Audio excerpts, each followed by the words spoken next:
Alright, so I'm going to open my 3ds Max V-Ray Dome Light scene here.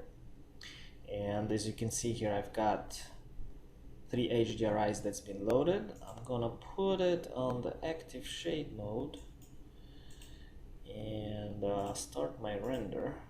As you can see here, it's pretty dark, so I'm going to click on Create Dome Light, click it in the scene, and create my dome light, which I can access from this multiplier here or from this panel of parameters. Let's put it a little bit higher.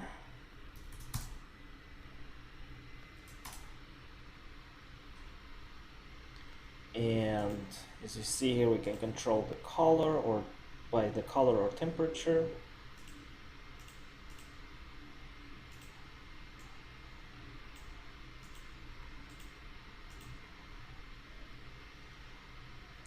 We can also have a full or a spherical. In that case, I need to isolate my dome light while it's been selected. So either can have a full dome light or a spherical. I'm gonna get out of my isolation mode.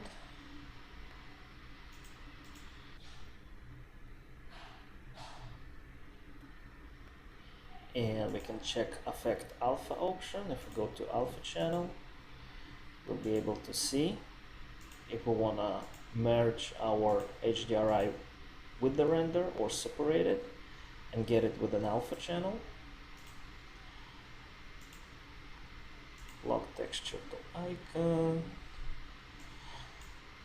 Adaptive Dome.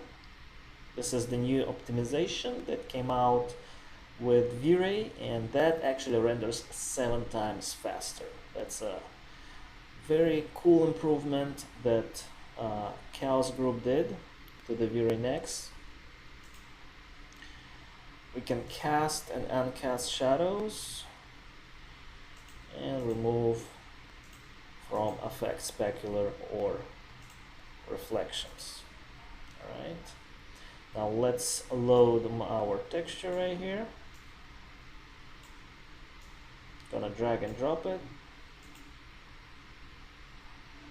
Voila, we get our image, and that image can be controlled from that panel here. So we can rotate it.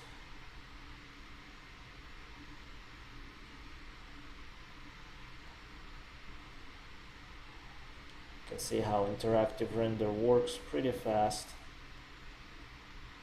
Get nice and responsive right there on the spot.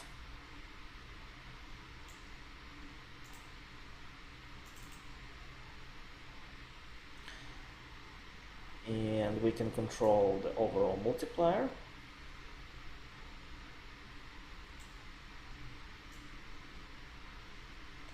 And now here we come to the one of those cool options. We can display colors of HDRI and sRGB, or we get from the 3ds Max, but in our case we're using inverse gamma with 0.7, and look how sharp, defined, and contrasty the shadows and the lights getting.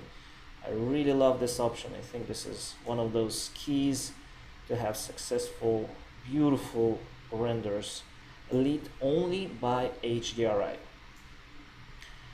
which is pretty cool. Alright, now let's add some cool features. If we go to environment, here we can get a V-Ray aerial perspective.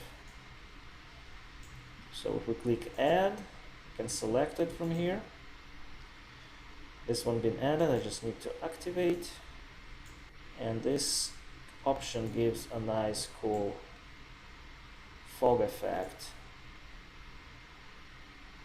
It's kind of volume that's been added to the image.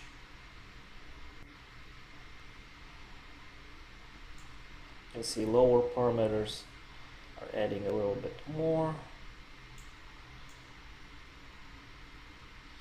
And by the way, there is a cool documentation about this on Chaos Group aerial perspective atmospheric effect page, where they put all the examples and the documentation about how the meters work, how the atmospheric height work. You can see really nice depth of field volume effect for your exteriors.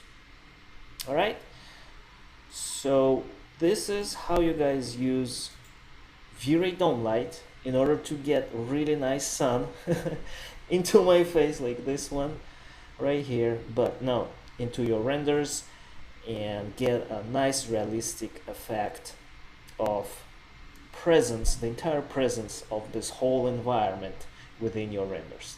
And I'll see you in the next video.